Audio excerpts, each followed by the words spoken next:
ന ന ന കൃതണരകാം കൃതണരകാം കൃതണര കൃതണരകാം കൃതണരകാം കൃതണര കൃതണരകാം കൃതണരകാം കൃതണരകാം ന ന ന.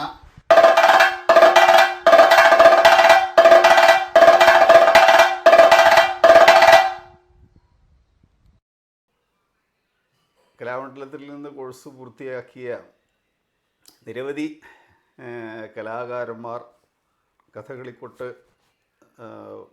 മാത്രമല്ലാതെ തായമ്പകയും മേളവും പഞ്ചവാദ്യവും ആയി പ്രവർത്തിക്കുന്നുണ്ട്. അതിൽ കോട്ടയം സ്വദേശിയായ കലാമണ്ഡലം പുരുഷോത്തമൻ എന്ന ചെണ്ടവാദ്യ കലാകാരനെക്കുറിച്ചാണ് ഇന്ന് സംസാരിക്കുന്നത്.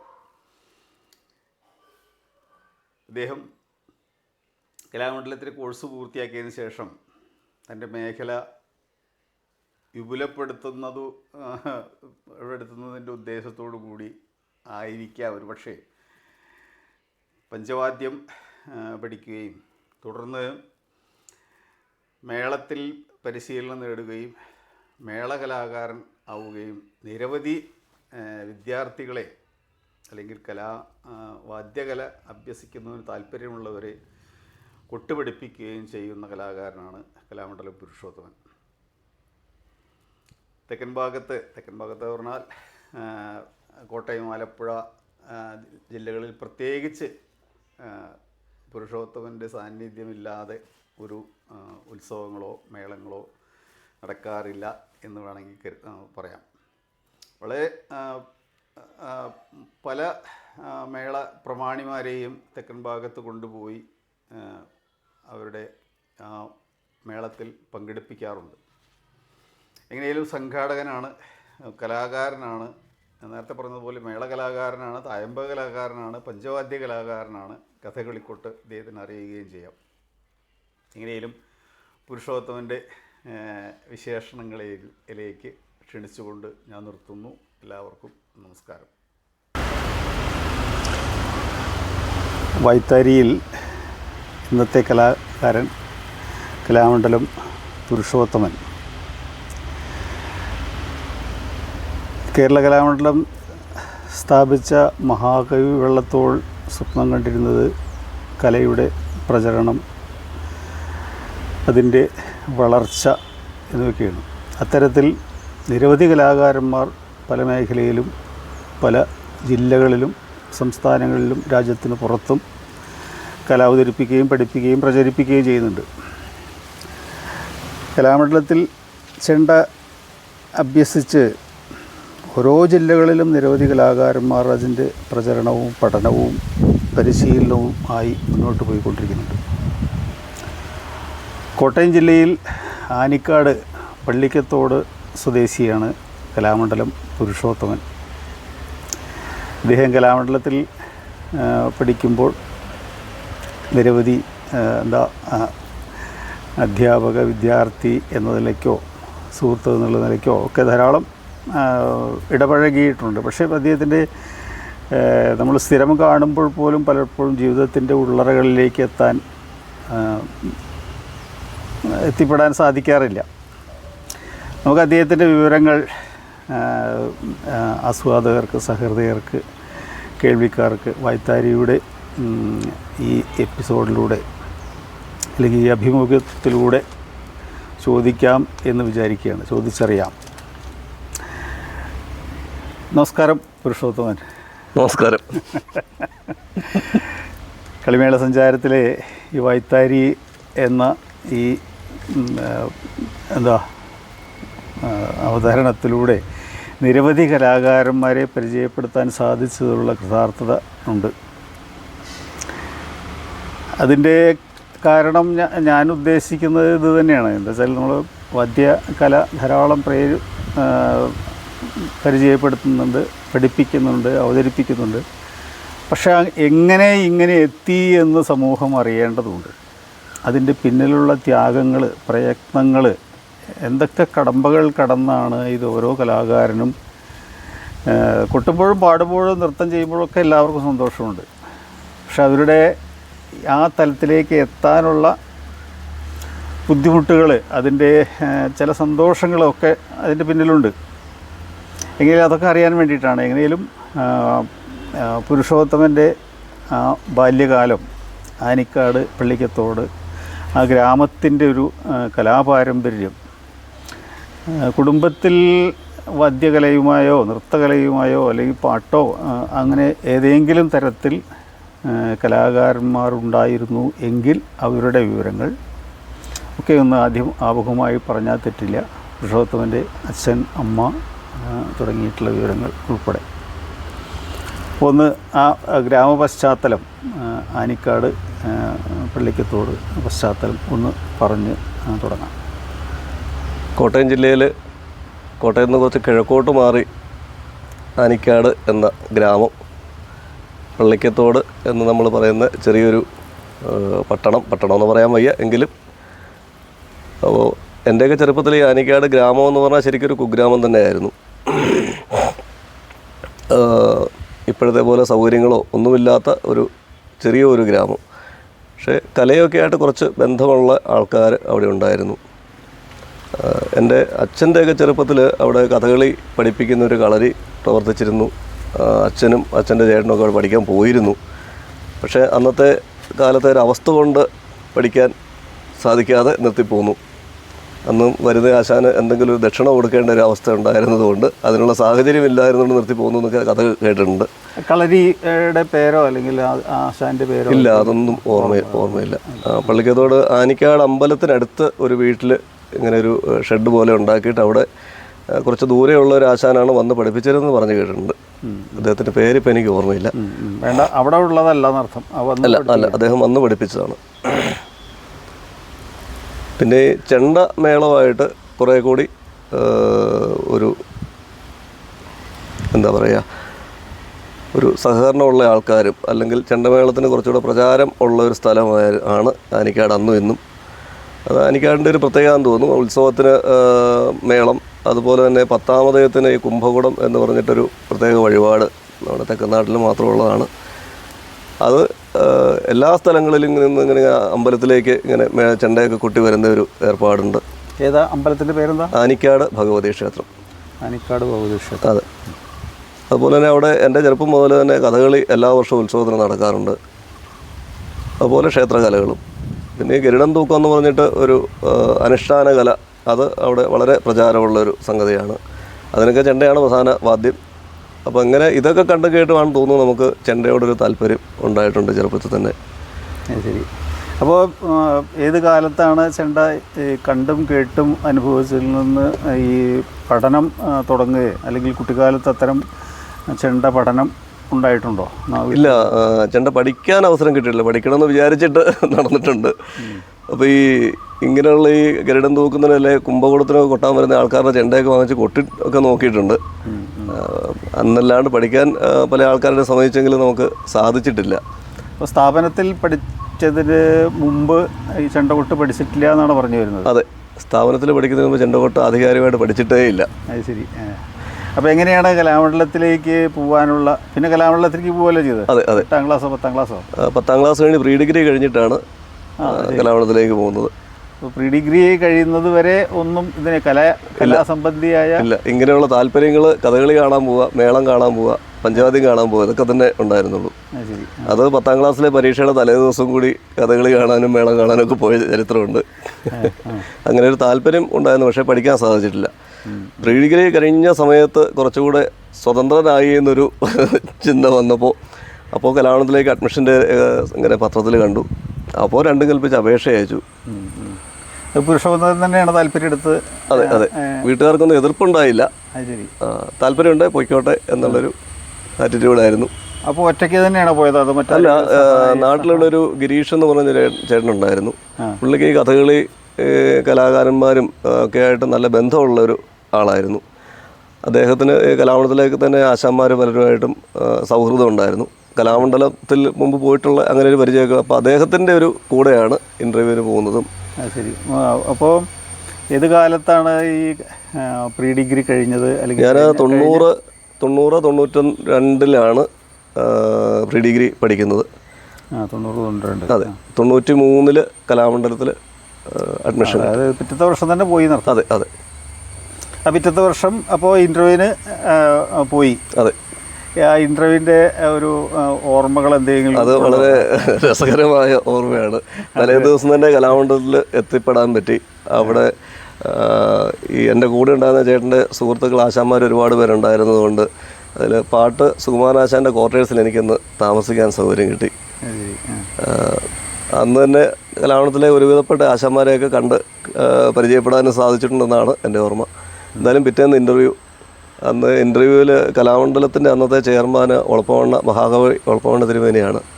സെക്രട്ടറി പനിയൂർ ശങ്കരൻകുട്ടി എന്ന് പറഞ്ഞ അദ്ദേഹമായിരുന്നു. പിന്നെ ഉണ്ണീഷാശാനാണ് ഇൻ്റർവ്യൂവിൽ ഉണ്ടായിരുന്ന ആൾ. അപ്പോൾ ചെണ്ടയെക്കുറിച്ച് ചോദിക്കുമ്പോൾ സത്യത്തിൽ എനിക്കൊന്നും അറിയില്ല ചെണ്ടയെക്കുറിച്ച്. താളം പിടിച്ച് കാണിക്കാമെന്ന്, തിത്തിത്തേ എന്നുള്ള ചെമ്പട താളം പിടിക്കാമെന്ന്, അത് എങ്ങനെയോ പിടിച്ച് കാണിച്ചു. ചെണ്ട എടുത്ത് എന്തെങ്കിലും ഒന്ന് കൊട്ടാൻ പറഞ്ഞു, എന്തൊക്കെയോ തക്കടതരികയുടെ കൊട്ടിയും കാണിച്ചു. അങ്ങനെയൊക്കെയാണ് ഇൻ്റർവ്യൂ ഉണ്ടായത്. ഈ രസകരമായത് വർത്തമാനം എന്ന് പറയുമ്പോൾ ഞാനും അതിൽ ഉണ്ടായിരുന്നു പറഞ്ഞല്ലോ. അതെ. ഈ തിത്തിത്തേന്ന് പിടിക്കാൻ മാത്രമാണോ, അപ്പം വേറെ എന്തെങ്കിലും ഉണ്ടായി?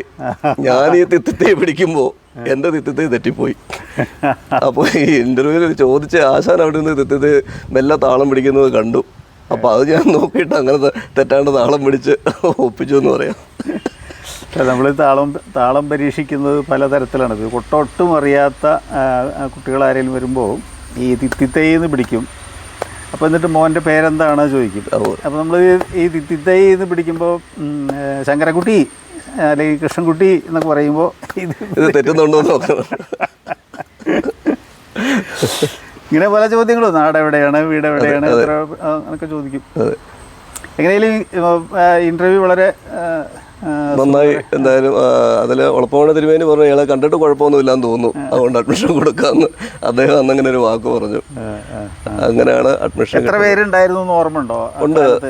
അന്ന് ഇൻ്റർവ്യൂവിന് കുറച്ച് ആൾക്കാരുണ്ടായിരുന്നു. പക്ഷേ അഡ്മിഷൻ കിട്ടിയത്, ചെണ്ടയ്ക്ക് അഡ്മിഷൻ കിട്ടിയത് ഞങ്ങൾ 3 ആളെ ഉണ്ടായിരുന്നുള്ളൂ.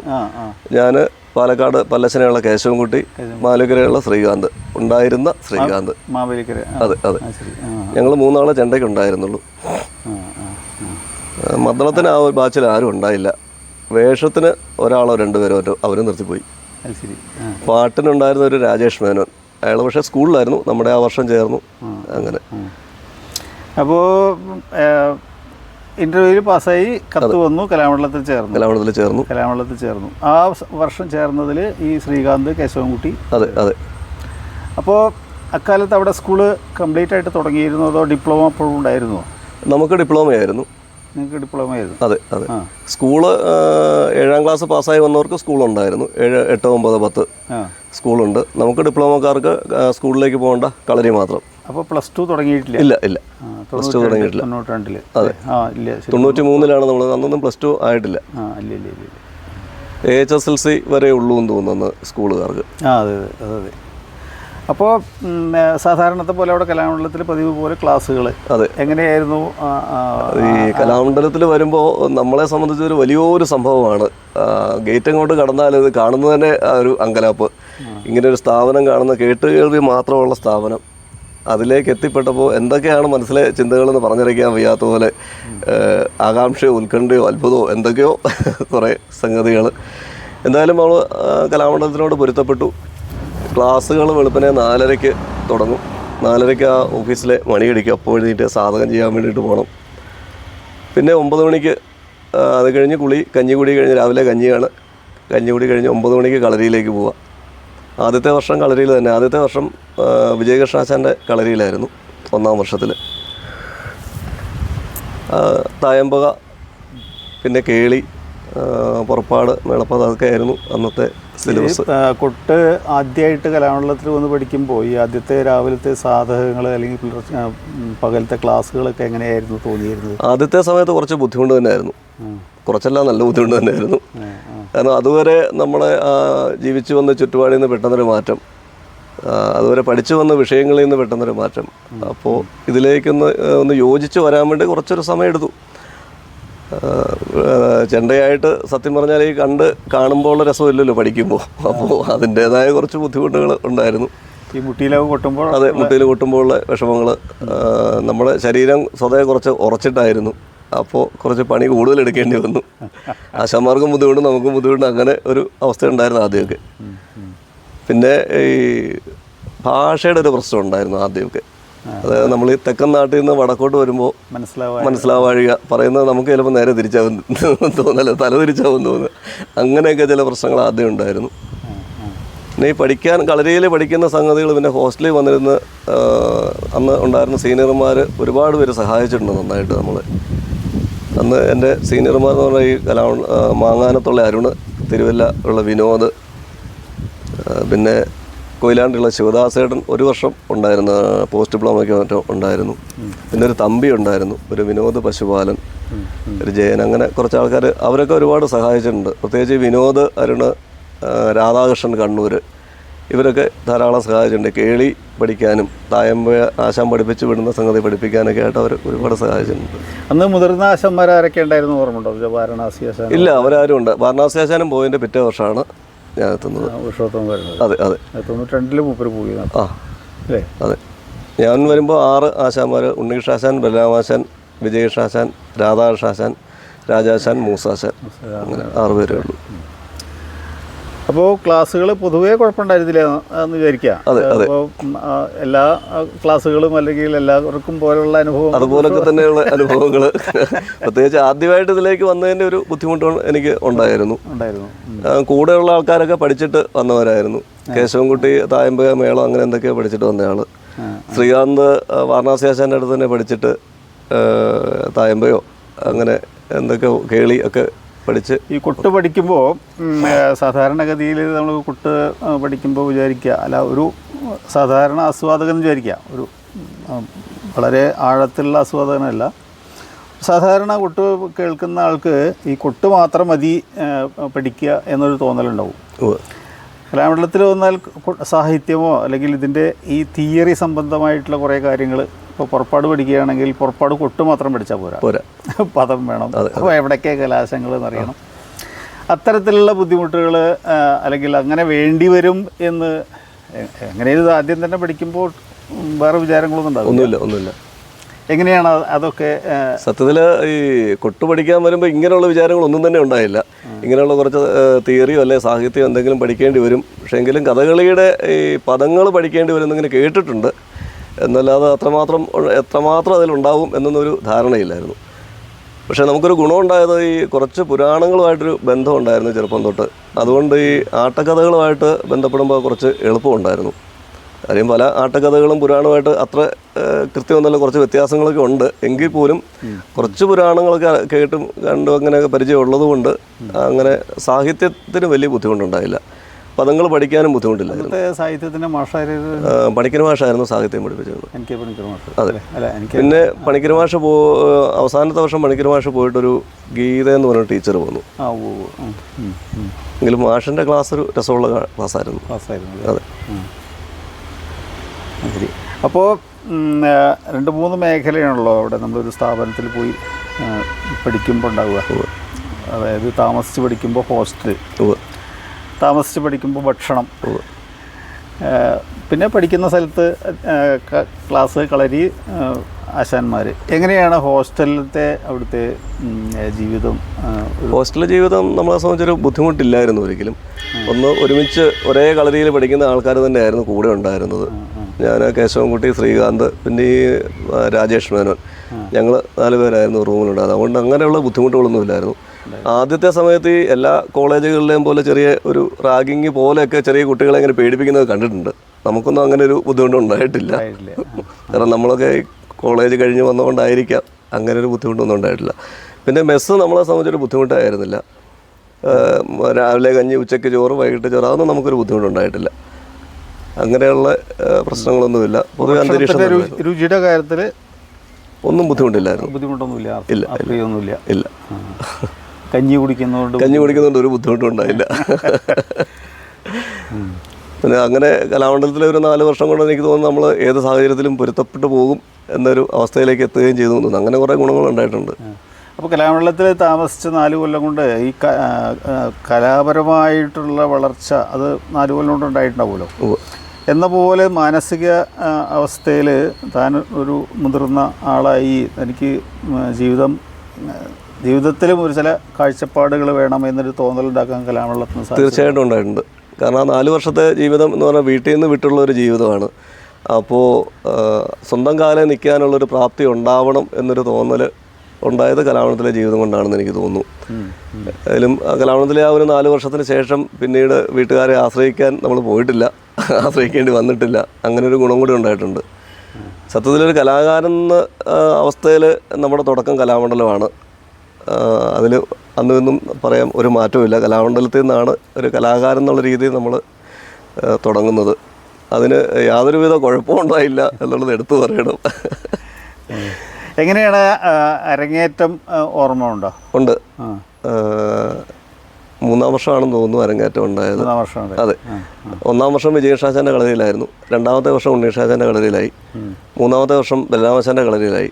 അപ്പോൾ ആ സമയത്താണ് അരങ്ങേറ്റം. ഇപ്പോൾ 2-ാം വർഷം ആയപ്പോഴേക്കും പുറപ്പാട് മേളപ്പദം ഒക്കെ കഴിഞ്ഞ് ഈ ചെറിയ കുട്ടിത്തരം വേഷത്തിനൊക്കെ ഇങ്ങനെ കൊട്ടാനുള്ളത് പഠിപ്പിച്ചിട്ടുണ്ട്. ചൊല്ലിയാട്ടത്തിനൊക്കെ ഇങ്ങനെ പോയി തുടങ്ങിയിട്ടുണ്ട് 2-ാം വർഷം ആയപ്പോൾ തന്നെ. എങ്കിലും 3-ാം വർഷമാണ് അരങ്ങേറ്റം നടത്തിയത്. പുറപ്പാട് മേളപ്പദം തന്നെയായിരുന്നു ഉണ്ടായത്. അതെ. അത് ആരൊക്കെയാണ് അന്നത്തെ ആദ്യത്തെ അരങ്ങിലുണ്ടായത് ഓർമ്മ? വേഷക്കാർ ആരൊക്കെയായിരുന്നു ഇപ്പോൾ ഓർമ്മയില്ല. എനിക്ക് തോന്നുന്നു ഒരു സുനിൽ, തെക്കുള്ളൊരു സുനിൽ, കപ്പിളി സുനിൽ എന്നൊക്കെ വിളിക്കുന്ന അയാളായിരുന്നു തോന്നുന്നു പുറപ്പാട്. കൃത്യമായിട്ട് വേഷക്കാർ ഓർമ്മയില്ല. പാട്ട് രാജേഷ് മേനോൻ ഉണ്ടായിരുന്നു ഒന്ന്, അയാളുടെ അരങ്ങേറ്റമായിരുന്നു. മദ്ദളത്തിന് നമ്മുടെ ബാച്ചിൽ ആളില്ലാത്തതുകൊണ്ട് അനന്തകൃഷ്ണനും പിന്നെ ഒരു ശശി മരിച്ചുപോയി. അക്കിക്കാവ് അനന്തകൃഷ്ണൻ പിന്നെ ശശിയായിരുന്നു. അതെ അതെ അതെ അതെ. ചെണ്ട ശ്രീകാന്ത്, കേശവൻകുട്ടി, ഞങ്ങൾ 3 ആൾ ചെണ്ടയ്ക്ക് അങ്ങനെയായിരുന്നു. അത് കഴിഞ്ഞ് പിന്നെ കളരിയിൽ ചൊല്ലിയാട്ടത്തിൻ്റെ വേഷങ്ങൾക്കോ ഏതെങ്കിലും കുറച്ചൊക്കെ ചൊല്ലിയാട്ടത്തിന് കൊട്ടാൻ പോയിട്ടുണ്ട്. തീരെ പോയിട്ടില്ല എന്ന് പറയാൻ വയ്യ. എൻ്റെ സ്വതവേ ഒരു പ്രശ്നം, ഞാൻ ഈ ഒരുപാട് താമസിച്ച് കൊട്ട് പഠിക്കാൻ തുടങ്ങിയ ആളാണ്. മുമ്പൊന്നും ഇതുമായിട്ടൊരു ബന്ധമില്ലാതെ വന്നപ്പോൾ കലാമണ്ഡലത്തിൽ വന്നിട്ടാണ് ഈ തക്കെട്ട് പോലും തുടങ്ങുന്നത്. അതിൻ്റെ ഒരു പോരാഴി എനിക്ക് നന്നായിട്ടുണ്ടായിരുന്നു. അപ്പോൾ ഇതുമായിട്ടൊരു ബന്ധം വരാനായിട്ട് കുറച്ച് താമസം. മറ്റുള്ളവർ പുറപ്പാടും മേളപ്പദവും കഴിഞ്ഞ് അടുത്തതിലേക്ക് കിടക്കുമ്പോഴും ഞാൻ ചിലപ്പോൾ പുറപ്പാടിൽ തന്നെയാവും കിടക്കുക. അങ്ങനെ ഒരു പോരാഴിക ഉണ്ടായിരുന്നു. സാധകത്തിന് വേഗത നല്ല പോരാഴികയുണ്ട് ഉണ്ടായിരുന്നു. അതൊക്കെ ഈ പ്രായം 17 വയസ്സ് കഴിഞ്ഞിട്ട് തുടങ്ങിയതിൻ്റെ ഒരു പ്രശ്നമെന്നാണ് എൻ്റെ ഒരു ധാരണ. അപ്പോൾ കൊട്ട് പഠിക്കാൻ താല്പര്യമുള്ളൊരു ചെറുപ്പത്തിലെ തുടങ്ങണമെന്നാണ് നമ്മൾ പറയുന്നത് ഇപ്പോൾ. അങ്ങനെ ചൊല്ലിയാട്ടക്കളരിയിൽ ചെറിയ ചെറിയ കുട്ടിത്തരം വേഷങ്ങളൊക്കെ കൊട്ടിയിട്ടുണ്ട്. പിന്നെ ആശാന്മാരുടെ കൂടെയൊക്കെ അരങ്ങേറ്റത്തിന് ശേഷം ഇങ്ങനെ ചെണ്ടകം കൊണ്ട് പോവുക. അപ്പോൾ ചെറിയ ചെറിയ ഭാഗങ്ങളിലൊക്കെ കൊട്ടാൻ അവസരം കിട്ടിയിട്ടുണ്ട്. ഡബിളിന് അങ്ങനെ കൊട്ടാൻ വേണ്ടി കൂടിയിട്ടുണ്ട്. അങ്ങനെയൊക്കെ കുറേ അവസരങ്ങൾ കിട്ടിയിട്ടുണ്ട്. അപ്പോൾ ഇങ്ങനെ 4 വർഷത്തെ കോഴ്സ് പൂർത്തിയാക്കി അവിടുന്ന് കലാമണ്ഡലത്തിൽ നിന്ന് പോന്നു. അതെ. തുടർന്ന് പിന്നെ ആരുടെത്തേലും പഠിക്കാനോ അല്ലെങ്കിൽ പിന്നെ എന്താണ് എന്നൊരു വിചാരത്തെക്കുറിച്ച് കലാമണ്ഡലത്തിലെ കോഴ്സ് കഴിഞ്ഞ് പോരുമ്പോൾ തന്നെ ആശാന്മാരൊക്കെ ഇങ്ങനെ പറയുന്നത് തെക്കനാട്ടിലുള്ള കളിക്കൊട്ടിൻ്റെ പ്രധാന ആശാന്മാർ ആയാങ്കുടി ആശാന്, കുറൂര് വാസവൻ നമ്പൂരി ആശാൻ, ഇവരുടെയൊക്കെ കൂടെ നടന്നാൽ കുറേ കൂടെ പഠിക്കാൻ പറ്റും എന്നൊക്കെ അന്ന് നമ്മൾ കലാമണ്ഡലത്തിൽ നിന്ന് പോരുമ്പോൾ തന്നെ ആശാന്മാർ പറഞ്ഞിരുന്നു. ഈ കുറൂരാശാൻ്റെ കൂടെ ചെണ്ടയൊക്കെ ആയിട്ട് കളിക്കിങ്ങനെ പോയിട്ടുണ്ട് കുറേ നാൾ. പിന്നെ നാട്ടിൽ വന്ന് മേളങ്ങൾ ഇങ്ങനെ, അപ്പോൾ നാട്ടിൽ കൂടുതൽ മേളത്തിനാണുള്ള പ്രാധാന്യം, കളിയൊക്കെ കൂടുതൽ. അപ്പോൾ ഇങ്ങനെ മേളക്കാരുടെ കൂടി മേളങ്ങൾ കൊട്ടാൻ കുറേശ്ശെ. അപ്പോൾ ആ സമയത്ത് കലാനിലയ ഉണ്ണി എന്ന് പറഞ്ഞ ആൾ ഇരിങ്ങാലക്കുട കലാനിലയത്തിൽ പഠിച്ച നമ്മുടെ നാട്ടുകാരനാണ്. അദ്ദേഹം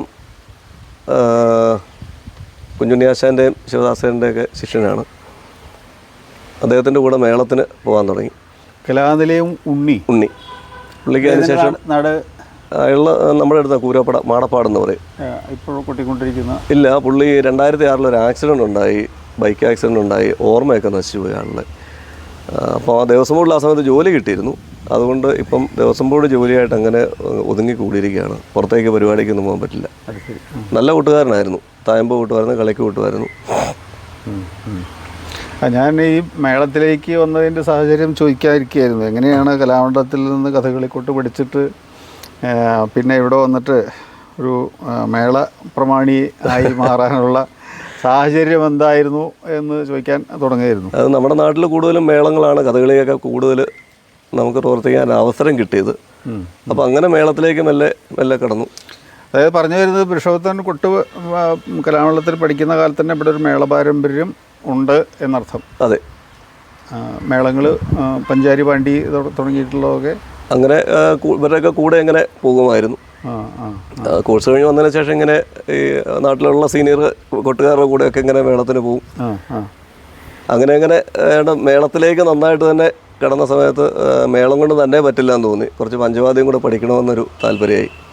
അപ്പം അങ്ങനെ തൃക്കാമ്പുറം മേളം പഠിക്കാൻ തന്നെ വേറെ ആരുടെയും സമീപിക്കുക അങ്ങനെ ഇല്ല. ഈ ഉണ്ണിയുടെ അടുത്ത് തന്നെയാണ് മേളം പഠിച്ചത്.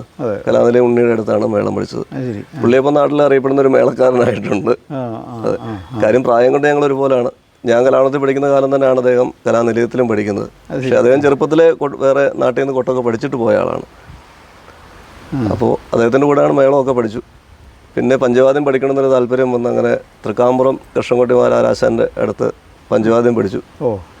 അപ്പോൾ അങ്ങനെ ഇപ്പോൾ പഞ്ചവാദ്യത്തിനും പോകലുണ്ട് തിമിലക്കാരൻ. പഞ്ചവാദ്യം അദ്ദേഹത്തിൻ്റെ അടുത്ത് അരങ്ങേറ്റം കഴിഞ്ഞിരുന്നു. രാമമംഗലത്ത് വെച്ചിട്ട് അല്ല, നമ്മുടെ നാട്ടിൽ തന്നെ വെച്ചിട്ട്. അത് ശരി.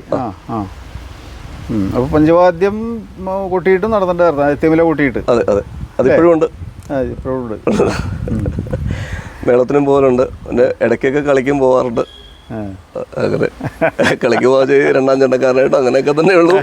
അല്ല, എങ്ങനെയായാലും തായമ്പക കൊട്ടാൻ വേണ്ടിയിട്ട് 1-2 വട്ടമേ കൊട്ടിയിട്ടുള്ളൂ. പക്ഷേ പഠിപ്പിക്കുന്നുണ്ട്. ഈ കലോത്സവത്തിനൊക്കെ കുട്ടികളെ പഠിപ്പിക്കുന്നുണ്ട് തായമ്പക. മിക്കവാറും എല്ലാ വർഷവും ഏതെങ്കിലും ഒരു ടീം സ്റ്റേറ്റിൽ പോയി എ ഗ്രേഡൊക്കെ വാങ്ങാറുണ്ട്. അത് അന്ന് കലാമണ്ഡലത്തിൽ പഠിച്ചു വന്ന ആ ഒരു ഗുണം ഉള്ളതുകൊണ്ട് അത്രയും സാധിക്കുന്നുണ്ട്. മേളം ഇപ്പോൾ ഏതൊക്കെ മേളങ്ങൾ പ്രമാണിയായിട്ട് അല്ലെങ്കിൽ കൊട്ടാൻ പറ്റാറുണ്ട്? പഞ്ചാരി, പാണ്ടി അതൊക്കെ തന്നെ നമ്മുടെ നാട്ടിൽ ആവശ്യം വരാറുള്ളൂ. അതൊക്കെ പ്രമാണിച്ച് കൊട്ടാറുണ്ട് ധാരാളം. പിന്നെ ഒരുവിധപ്പെട്ട പ്രമാണിമാരുടെ കൂടെയൊക്കെ കൊട്ടാൻ പറ്റിയിട്ടുണ്ട്. മട്ടന്നൂർ ആശാന്, അതുപോലെ പെരുവനം കുട്ടന്മാരാർ. ഇപ്പോൾ നമ്മുടെ സിനിമാകടൻ ജയറാമിൻ്റെ കൂടെ കൊട്ടാറുണ്ട്. അങ്ങനെയൊക്കെ.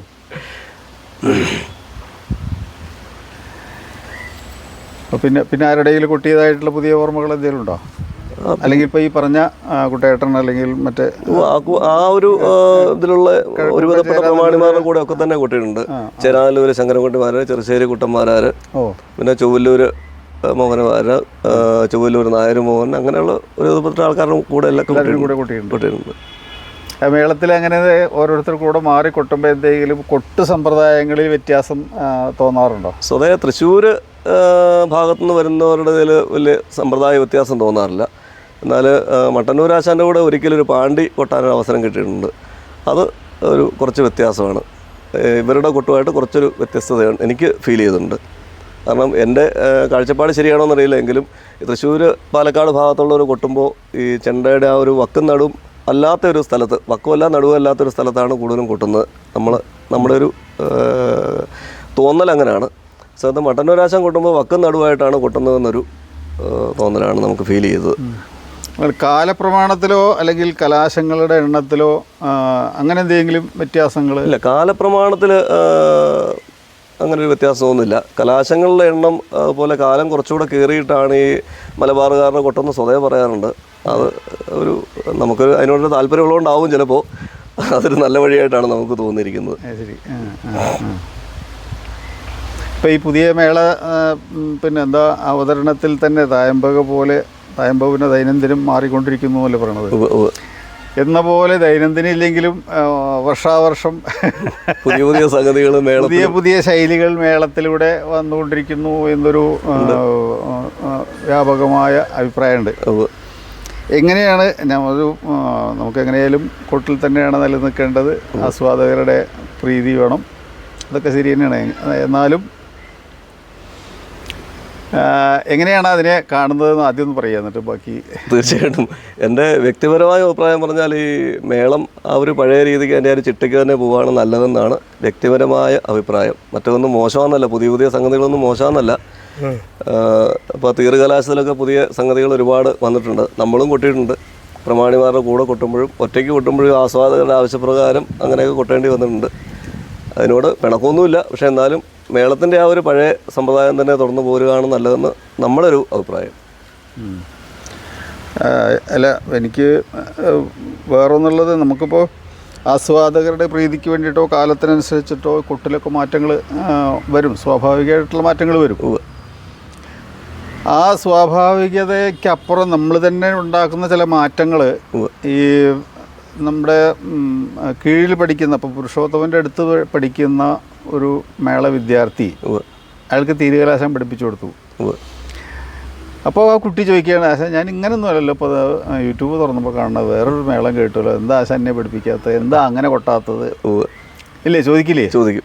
അപ്പോൾ അങ്ങനെ ചോദിച്ച് വന്നാൽ അത് നീ പഠിക്കണ്ട അപ്പോൾ വെച്ചാൽ അതായിട്ടില്ല എന്ന് പറഞ്ഞ് പിന്നെ വേറെന്തെങ്കിലും തോന്നൽ അയാൾക്ക് വരാം. അപ്പോൾ അയാൾ അങ്ങനെ കൊട്ടി ഇതിന് ഏതവസ്ഥയിലേക്കാണിത് പോവുക എന്നുള്ളൊരു ശങ്ക സ്വാഭാവികമായിട്ടും ഉണ്ട്. തീർച്ചയായിട്ടും ഉണ്ട്. അത് ഈ പുതിയ കുട്ടികൾക്കൊക്കെ ഈ ഇങ്ങനെയുള്ള സംഗതികൾ പഠിക്കാനാണ് താല്പര്യം. പഴയ പാരമ്പര്യമായിട്ട് തുടർന്ന് വരുന്ന ആ ഒരു അടിസ്ഥാന സംഗതിയേക്കാളുപരി പുതിയ സംഗതികൾ പഠിക്കാനാണ് താല്പര്യം തോന്നുക. പക്ഷെ നമ്മൾ അങ്ങനെയുള്ള സംഗതികൾ പഠിപ്പിക്കാൻ ശ്രമിക്കാറില്ല. നമ്മൾ പഠിച്ചു വന്നതല്ല, നമ്മൾ ചെയ്തു വന്ന ആ രീതി തന്നെ പഠിപ്പിക്കാൻ ശ്രമിക്കും. പിന്നെ ഇവർക്ക് താല്പര്യമാണ്, ഇവർ കണ്ടും കേട്ടും പഠിക്കട്ടെ എന്ന് വിചാരിച്ച് അങ്ങനെ കൊണ്ട് വിടാറാണ് മതി. അല്ല, നമുക്ക് ആർക്കും നിയന്ത്രിച്ച് നിർത്താൻ പറ്റുന്നില്ല. എന്നാലും ഇപ്പോൾ ഈ കഴിഞ്ഞ വർഷം കലോത്സവത്തിന്, തിരുവനന്തപുരം ജില്ലയുടെ കലോത്സവത്തിന് മാർക്കിടാൻ വേണ്ടി പോയപ്പോൾ അവിടെ പഞ്ചാരിമേളം കുട്ടികളൊക്കെ ഈ തീർകലാശത്തിൽ ഇപ്പോൾ ഈ പുതിയ ഒരു പരിയാനം പറ്റ എന്ന് പറഞ്ഞിട്ട് അതവർക്ക്, എനിക്ക് തോന്നുന്നു അവരുടെ ധാരണ ഇത് കൊട്ടിയെങ്കിലേ പൂർണ്ണമാവുള്ളൂ എന്ന്, പഞ്ചാരി പൂർണ്ണമാണ് ഇത് വേണമെന്ന് അങ്ങനെ കൊട്ടുന്ന കണ്ടു. ശരി. അപ്പോൾ മത്സരങ്ങൾക്കടക്കം ഇത് പ്രയോഗിക്കാൻ തുടങ്ങി. അതായത് പിന്നെ പൂരങ്ങളുടെ കലാകാരന്മാരുടെ പ്രവൃത്തിയിലുള്ള മത്സരങ്ങൾക്കൊപ്പം സ്റ്റേറ്റ് മത്സരങ്ങൾ, അതെ, കലോത്സവത്തിലേക്ക് ഇത് എത്തിക്കഴിഞ്ഞു. കലോത്സവ മത്സരങ്ങൾക്കും ഇത് എത്തി നടത്തും അല്ലേ? അതെ. ഇവിടെ എങ്ങനെ ധാരാളം മേള കലാകാരന്മാർ വരുന്നുണ്ട്. എങ്ങനെ ഈ കുട്ടികളെ പഠിപ്പിക്കുന്നില്ലേ ഇപ്പോൾ? എവിടെ ഏതൊക്കെ സ്ഥലങ്ങളിൽ ആ കുട്ടികൾക്ക് എത്ര കണ്ട് അതിനോട് താല്പര്യം ഉണ്ടായിട്ടാണോ, രക്ഷിതാക്കളുടെ നിർബന്ധമാണോ, എങ്ങനെയാണ് തോന്നിയിട്ടുള്ളത്? എനിക്ക് തോന്നുന്നു ഇപ്പോൾ ഈ പുതിയ തലമുറയ്ക്ക് ഇതിനോട് നല്ല താല്പര്യമുണ്ട്. രക്ഷിതാക്കൾക്കും ഉണ്ട്, അതുപോലെ തന്നെ കുട്ടികൾക്കും നല്ല താല്പര്യമുണ്ട്. സ്വന്തം ഇഷ്ടപ്രകാരം തന്നെയാണ് ഭൂരിപക്ഷവും വരുന്നത്. 2-3 സ്കൂൾ അരങ്ങേറ്റം കഴിഞ്ഞാൽ നിർത്തുന്ന സ്വഭാവമുള്ള കുട്ടികൾ കുറേയൊക്കെ എന്തായാലും ഉണ്ട്. കുറേയൊക്കെ ഉണ്ട്. ഒരു 10 പേരെ പഠിപ്പിച്ച് 5 ഇട്ടിട്ട് പോകും. പക്ഷേ ഒരു 4-5 പേര് എന്തായാലും തുടർന്നും നിൽക്കാൻ താല്പര്യമുള്ളവരാണ്. പക്ഷെ പിന്നെ ഇപ്പോഴത്തെ കാലത്തിൻ്റെ ഒരു പ്രശ്നം കൊണ്ട് എല്ലാവരും ഈ +2 ഒക്കെ കഴിഞ്ഞാൽ പുതിയ മേഖലകളിലേക്ക് പഠിക്കാൻ വേണ്ടിയിട്ട് ഉപരിപഠനമായിട്ട് അങ്ങനെ ഇങ്ങനെ പിന്നെ ഈ ഫീൽഡിൽ നിൽക്കുന്നവർ വളരെ ചുരുക്കമേ ഉണ്ടാവുള്ളൂ. എങ്കിലും 2-3 പേരൊക്കെ ഇങ്ങനെ ഉണ്ടാവും. പിന്നെ സൈഡായിട്ട് ജോലി ഉണ്ടെങ്കിലും സൈഡായിട്ട് കൊണ്ടു നടക്കുന്ന ആൾക്കാരുണ്ട് ഇതിനോടുള്ള താല്പര്യം കൊണ്ട്. കോട്ടയം ജില്ലയിൽ ധാരാളം ഉത്സവങ്ങൾ, മേളങ്ങളൊക്കെ നടത്തിയിട്ടുണ്ട് അല്ലേ, പ്രമാണിയായിട്ട്? അപ്പോൾ അതിനൊരു സംഘം തന്നെ ഉണ്ട്. കോട്ടയം ജില്ലയിൽ ഒരുവിധപ്പെട്ട അമ്പലങ്ങളിലൊക്കെ നമ്മൾ അത് നേരത്തെ പറഞ്ഞ കലാമണ്ഡലത്തിൽ പഠിച്ച സഹപാഠികളാണോ, അതോ നാട്ടിൽ പഠിപ്പിച്ച കുട്ടികളാണോ, അതോ ഇവിടെയുള്ള മറ്റ് കലാകാരന്മാരാണോ? ആദ്യം നമ്മുടെ നാട്ടിലുള്ള കലാകാരന്മാരായിരുന്നു. അതിനുശേഷം നമ്മുടെ കലാമണ്ഡലത്തിൽ നമ്മുടെ ഒപ്പം പഠിച്ച ആൾക്കാരും ജൂനിയറായിട്ട് പഠിച്ച ആൾക്കാരും സീനിയറായിട്ട് പഠിച്ച ആൾക്കാരും അങ്ങനെയുള്ളവരെയൊക്കെ നമ്മൾ ഇവിടെ കൊണ്ടുവന്ന് അതിൽ പലരും ഇപ്പം നമ്മുടെ കൂടെ സ്ഥിരമായിട്ട് മേളത്തിന്, ഇപ്പോൾ നമ്മുടെ കലാമണ്ഡലം ശ്രീകുമാർ ആലപ്പുഴ സ്വദേശി, അതുപോലെ മുരുകദാസ് ഇപ്പോൾ അമ്പലപ്പുഴ ജോലിയാണ്. പിന്നെ കലാമണ്ഡലം അരുണ് മാങ്ങാനത്തുള്ള ആൾ, ഇങ്ങനെ പിന്നെ നമ്മുടെ ശിവദാസേട്ടൻ, കോയിലാണ്ടിലുള്ള ശിവദാസേട്ടൻ, രാധാകൃഷ്ണൻ, ഇവരെയൊക്കെ നമ്മൾ മേളത്തിന് വിളിക്കലുണ്ട്. എങ്കിലും ബാക്കിയുള്ള ആൾക്കാരൊക്കെ സ്ഥിരമായിട്ടെന്ന് പറഞ്ഞാൽ നമ്മുടെ കൂടെ മേളത്തിന് വരുന്നുണ്ട്. പിന്നെ നമ്മുടെ ശിഷ്യന്മാർ, സുഹൃത്തുക്കൾ, അങ്ങനെ. കോട്ടയം ജില്ലയ്ക്ക് പുറമെ ഏതെങ്കിലും പ്രത്യേക അമ്പലങ്ങളിലോ എവിടെയെങ്കിലും കുട്ടിയതായിട്ട്? ഈ ചേർത്തല ഭാഗത്ത് ഒരുപാട് അമ്പലങ്ങളിൽ പ്രമാണിയായിട്ട് തന്നെ വിളിക്കാറുണ്ട്. അപ്പോൾ പിന്നെ ആലപ്പുഴ ജില്ല, എറണാകുളം ജില്ല, പിന്നെ ഇടുക്കി ജില്ലയിൽ പിന്നെ വളരെ ചുരുക്കം. അങ്ങോട്ട് കിഴക്കോട്ട് പോകുന്ന അമ്പലങ്ങളും വലിയ പരിപാടികൾ കുറവാണ്, എങ്കിലും അത്യാവശ്യമൊക്കെ പോകലുണ്ട്. ഇപ്പോൾ മേളത്തിൽ തന്നെ ഉറച്ചു നിൽക്കാനുണ്ടോ? കഥകളി പഠിച്ചു, അതിൽ പിന്നെ വിട്ടിട്ടില്ല, വിടും ചെയ്തു എന്ന് പറഞ്ഞ പോലെ കഥകളിക്കപ്പോൾ ഒട്ടും പോവാൻ അങ്ങനെയല്ല. കഥകളിക്ക് പോകല് ആരെങ്കിലും വിളിച്ചാൽ നമ്മളെ കൊണ്ട് പറ്റുന്നതാണെങ്കിൽ പോവും. ഇപ്പോഴും പോകലുണ്ട്. വർഷത്തിൽ ഒരു 3-4 കളിക്ക് ഇപ്പോഴും പോകലുണ്ട്. അത്ര തന്നെ ഉള്ളൂ. പിന്നെ കളിക്ക് വിളിക്കുമ്പോൾ നേരത്തെ മേളം ഏറ്റിട്ടുണ്ടെങ്കിൽ മേളത്തിന് പോവുക. അങ്ങനെ താല്പര്യം കഥകളിയോട് തന്നെയാണ് ഇപ്പോഴും പഠിച്ചത്. അപ്പോൾ സമാന്തരമായിട്ട് നേരത്തെ പറഞ്ഞല്ലോ പഞ്ചവാദ്യവും കൂട്ടുന്നുണ്ട്. മേളം ചെയ്യുന്നത് പോലെ തന്നെ പഞ്ചവാദ്യവും ചെയ്യുന്നുണ്ട്.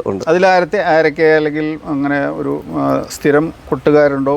തിമിലയ്ക്കോ മദ്ദളത്തിനോ? അങ്ങനെയില്ല, സ്ഥിരമായിട്ട് അങ്ങനെ ആരും തന്നെ ഇല്ല. നമ്മുടെ കുറച്ച് കുട്ടികളൊക്കെ തന്നെയാണ് കൂടുതൽ ഉണ്ടാവാറ്. പിന്നെ വലിയ പഞ്ചവാദ്യങ്ങളാകുമ്പോൾ നമ്മുടെ വെന്നിമല അനു, മാലം മനോജ്, അങ്ങനെയുള്ള കോട്ടയത്ത് തന്നെയുള്ള വലിയ മദ്ദളക്കാർ, പിന്നെ പുറത്തുനിന്നുള്ള വലിയ മദ്ദളക്കാരെയും വിളിക്കാറുണ്ട്.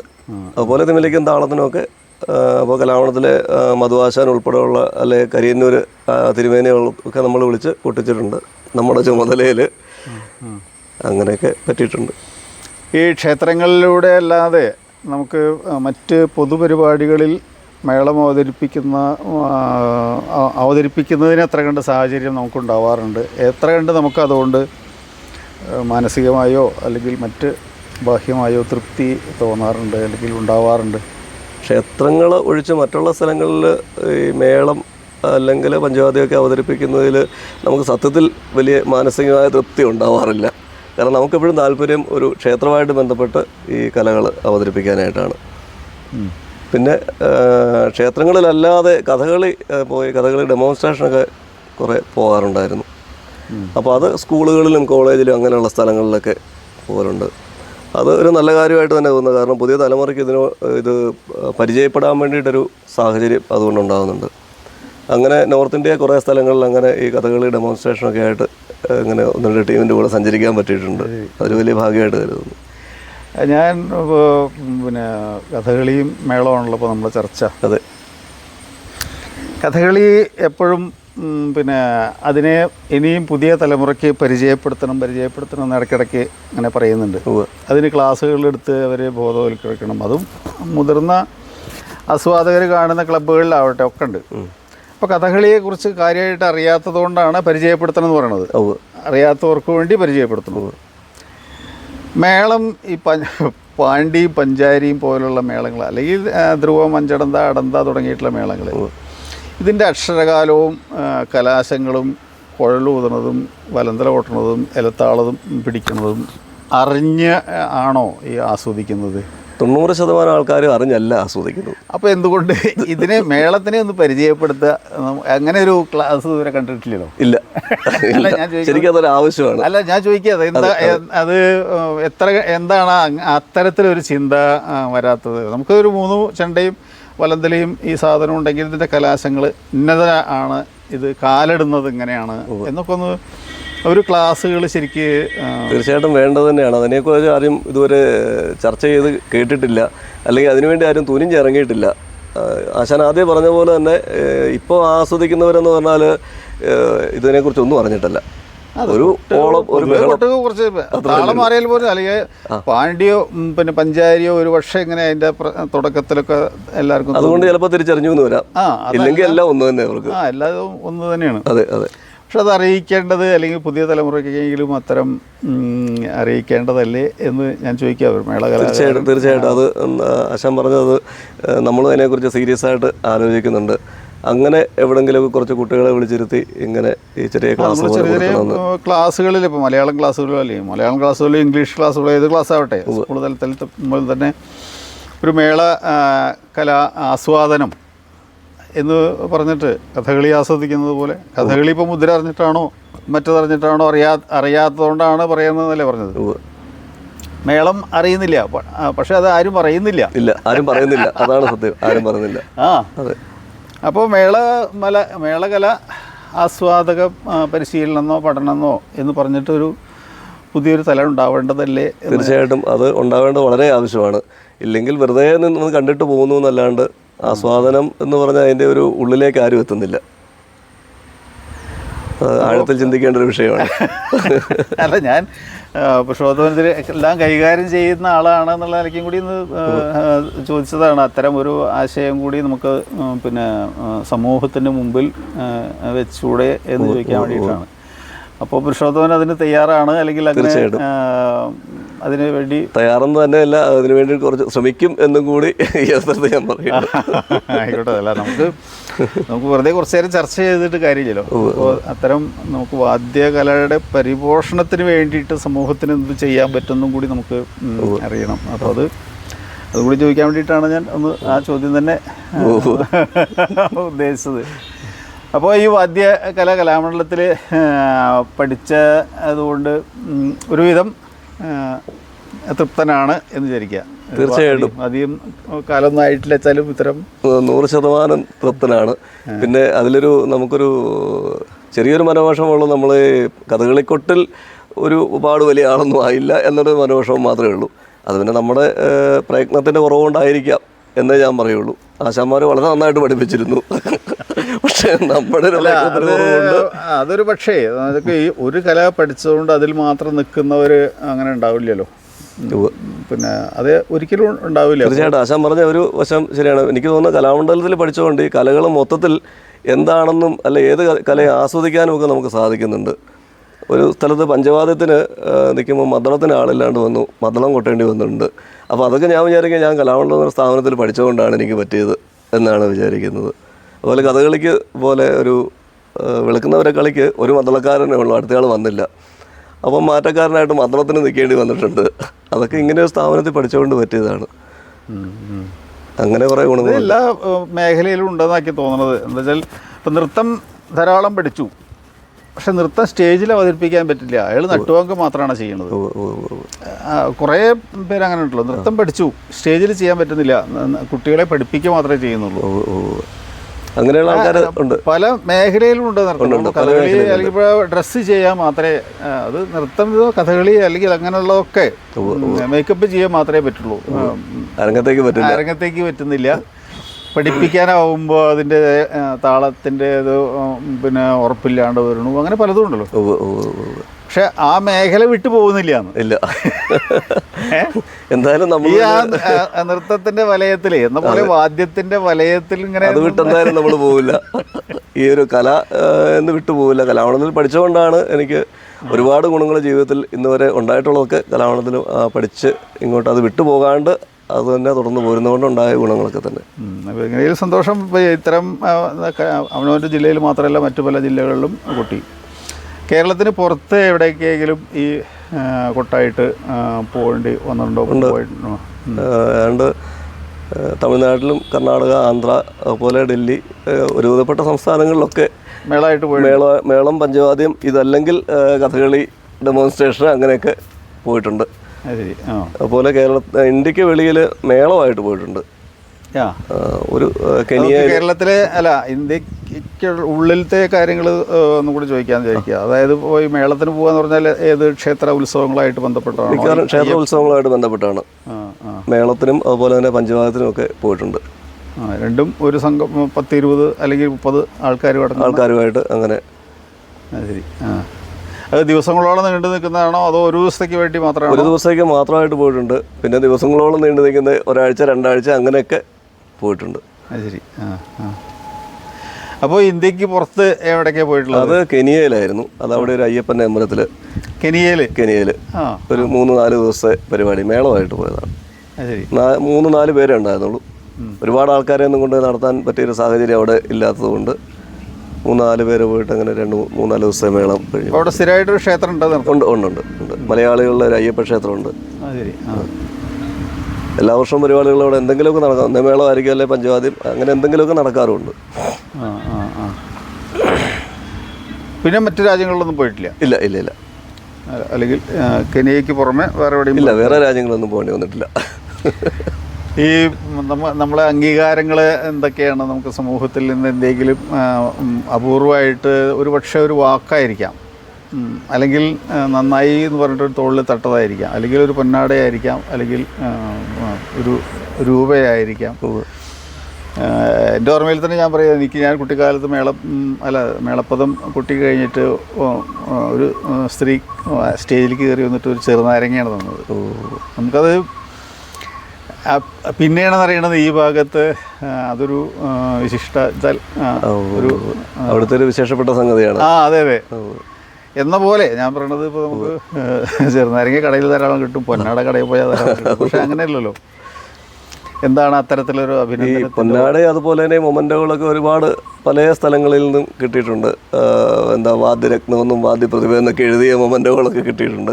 പക്ഷേ ചില സ്ഥലങ്ങളിൽ കൃത്യ സ്ഥലങ്ങളൊന്നും ഇപ്പോൾ ഓർമ്മയില്ല. എങ്കിലും മേളത്തിനും ഒക്കെ പോയിട്ട് ആൾക്കാർ ഈ അറിഞ്ഞാസ്വദിക്കുന്ന വളരെ കുറച്ച് ആൾക്കാരുണ്ടാവുമല്ലോ. അവരൊക്കെ ഇങ്ങനെ 1-2 പേര് വന്ന് പറഞ്ഞ ഒരു ഓർമ്മയുള്ളത്, താൻ പഠിച്ച സ്ഥാപനത്തിൻ്റെ ഗുണമാണ് തൻ്റെ കൊട്ട് കാണുമ്പോൾ അറിയാം എന്ന്. അങ്ങനെ ഒരു നല്ല വാക്ക് അത് നമ്മൾ ഒരു വലിയ വിലയുള്ളൊരു വാക്കായിട്ട് കണക്കാക്കുന്നുണ്ട്. ഈ കിട്ടിയ പൊന്നാടേക്കായാലൊക്കെ വിലയുള്ളത് ആശാന്മാരുടെ ഒരു ഗുണമാണ് നമുക്ക് എന്തെങ്കിലും കിട്ടിയിട്ടുണ്ടെന്ന് പറയുന്നത് കേൾക്കുന്നൊരു വലിയ കാര്യം തന്നെയാണ്. അങ്ങനെ പലർന്നും കേൾക്കാൻ സാധിച്ചിട്ടുണ്ട്. അപ്പോൾ കിട്ടിയ അംഗീകാരങ്ങളിലൊക്കെ എന്താ തൃപ്തനാണ്, അല്ലെങ്കിൽ തീർച്ചയായിട്ടും അത് ഈ വാദ്യകല കൊണ്ടുണ്ടായതാണ്. അതെ. അപ്പോൾ ഇതിൻ്റെ പിന്നിൽ നമുക്കത് എപ്പോഴും പ്രചോദനമാവുന്നത് നമ്മളെ കുടുംബമാണല്ലോ. അതെ. എങ്ങനെ കുടുംബം? ഞാൻ കേട്ടിട്ടുള്ളത് വൈകിട്ടാണ് കലാമണ്ഡലത്തിൽ ചേർന്നത്. അതെ, വൈകിട്ടാണ് വൈകിട്ടാ.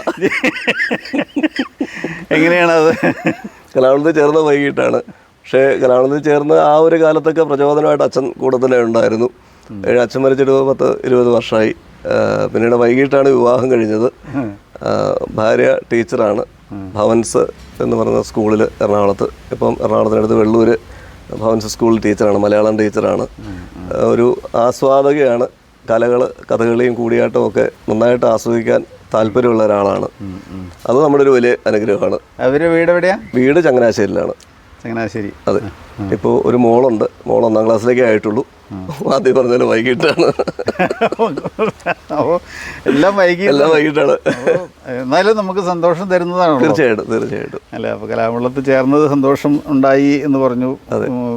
എന്താ, വിവാഹം കഴിച്ച് കുടുംബജീവിതം ആരംഭിച്ചത് വൈകിട്ടാണെങ്കിലും സന്തോഷമായി. കുട്ടി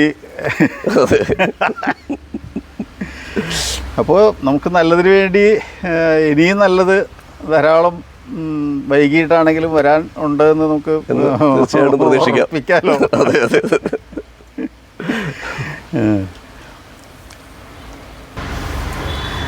അപ്പോൾ വിവാഹ ജീവിതം വൈകിയുണ്ടതാണെങ്കിലും നമുക്കതിൽ ധാരാളം സന്തോഷം തരുന്നതാണ്. എങ്ങനെയും നമുക്ക് കലയ്ക്ക് മുന്നോട്ട് പോകാൻ അവരുടെ പിന്തുണ തീർച്ചയായിട്ടും വേണം.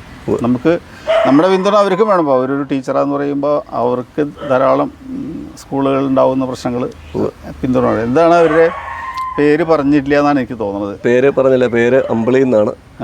സ്വദേശം ചങ്ങനാശ്ശേരിയാണ്.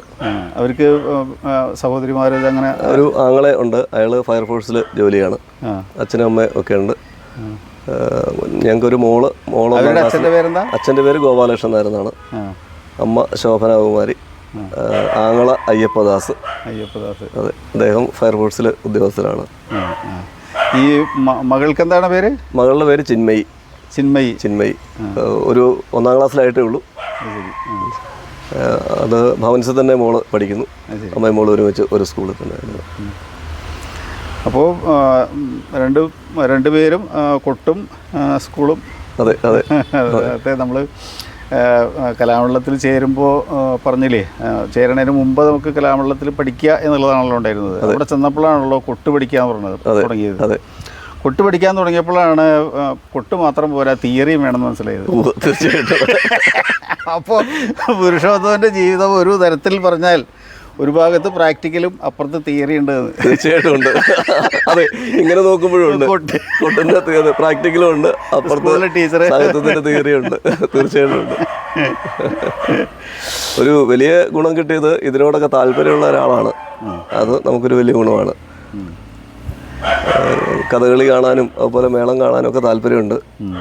അങ്ങനെ ആ ഒരു ഫീൽഡിനോട് സ്വതേ താല്പര്യമുള്ള ആളാണ്. അത് നമുക്കൊരു ഗുണമായിട്ട് ഭവിച്ചു എന്ന് പറയാം. അപ്പോൾ ചോദിക്കട്ടെ, ഞാൻ കൂടുതൽ എപ്പോഴെങ്കിലും അവരുടെ സ്കൂളിൽ പോയിട്ട് കഥകളിയെക്കുറിച്ചോ എന്തെങ്കിലും അവതരണം എന്തെങ്കിലും ഉണ്ടാവാൻ? മേളം പഞ്ചവാദ്യം അവരുടെ സ്കൂളിൽ അവതരിപ്പിച്ചിട്ടുണ്ട്. കഥകളി ഒക്കെ അവരുടെ സ്കൂളിൽ വർഷത്തിൽ ഒന്ന് ഈ ഡെമോൺസ്ട്രേഷൻ ഒക്കെ നടക്കാറുണ്ട്. അത് പക്ഷേ കാലങ്ങളായിട്ട് ഏതെങ്കിലും ഒരു ടീമിനെ ഏൽപ്പിക്കുക അങ്ങനെയാണ്. അങ്ങനെ നടക്കുന്നുണ്ട്, അവരുടെ സ്കൂളിൽ നടക്കുന്നുണ്ട്. സ്പിഗ്നാക്കയൊക്കെ അവരുടെ സ്കൂളിൽ വന്ന് പരിപാടികൾ നടക്കും. ശരി. വർഷത്തിൽ 1-2 പരിപാടികൾ അങ്ങനെ ഉണ്ടാവാറുണ്ട്. കഴിഞ്ഞ വർഷം കൂടിയാട്ടമായിരുന്നു തോന്നുന്നു. അപ്പോൾ എങ്ങനെയും ഞാൻ ഇടയ്ക്ക് പുരുഷോത്തമൻ പറഞ്ഞ ഒന്നും കൂടി ഓർമ്മിപ്പിക്കുകയാണ്. മേളകലയുടെ ആസ്വാദനത്തിന് വേണ്ടിയിട്ട്, പരിപോഷണത്തിന് വേണ്ടിയിട്ട് അത്തരം ഒരു ആശയം മുന്നോട്ട് വെച്ച് അതിനുവേണ്ടി പ്രയത്നിക്കാം എന്നാണ് തീർച്ചയായിട്ടും പറഞ്ഞിരിക്കുന്നത്. എങ്ങനെയും ഒരുവിധം എനിക്ക് എൻ്റെ പരിമിതിയിലുള്ള ചോദ്യങ്ങളൊക്കെ ചോദിക്കാൻ സാധിച്ചു എന്നാണ് ഞാൻ വിചാരിക്കുന്നത്. വളരെ സുന്ദരമായിട്ട് പുരുഷോത്തമൻ അതിനൊക്കെ വ്യക്തമായിട്ട് ആസ്വാദകർക്ക് വേണ്ടി ഉത്തരം പറയുകയുണ്ടായിട്ടുണ്ട്. കഥകളി കൊട്ട് പഠിച്ച്, പിന്നെ മേളം പഠിച്ച്, പിന്നെ പഞ്ചവാദ്യം പഠിച്ച്, ഈ വാദ്യകലയുടെ ഉന്നമനത്തിന് വേണ്ടിയിട്ട് ജില്ലകളിലും അല്ലെങ്കിൽ ജില്ലയ്ക്ക് അപ്പുറത്തും കുറേ വാദ്യകലാകാരന്മാർ പഠിപ്പിക്കുകയും പരിപാടി അവതരിപ്പിക്കുകയും ചെയ്തിട്ടുണ്ട്. എങ്ങനെയും ഇനിയും അതിന് ധാരാളം അവസരങ്ങൾ ഉണ്ടാവട്ടെ. നിരവധി മേളങ്ങൾ ദീർഘനേരം നീണ്ടു നിൽക്കുന്ന മേളം വളരെ ശാസ്ത്രീയതയോടുകൂടി അവതരിപ്പിക്കാൻ പറ്റുന്ന വിധത്തിൽ ഇനിയും അവതരിപ്പിക്കാൻ പറ്റട്ടെ എന്ന് ഞാൻ ആശംസിക്കുകയാണ്. ഇത്ര നേരം ഈ ആസ്വാദകർക്ക് വേണ്ടിയിട്ട് നമുക്കെല്ലാവർക്കും വേണ്ടി സംസാരിച്ചതിന് പുരുഷോത്തമനോട് വൈത്താരിക്ക് വേണ്ടി ഞാൻ സന്തോഷവും നന്ദി രേഖപ്പെടുത്തുന്നു. നമസ്കാരം. എനിക്ക് ഇങ്ങനൊരു അവസരം ഉണ്ടാക്കിത്തുന്ന ഈ എൻ്റെ ഗുരുനാഥൻ ഉണ്ണികൃഷ്ണാശാനോട് അദ്ദേഹത്തിൻ്റെ അനുഗ്രഹം എന്നും ഉണ്ടാവണമെന്ന് മാത്രം പ്രാർത്ഥിച്ചുകൊണ്ട് നിർത്തുന്നു. നന്ദി, നമസ്കാരം.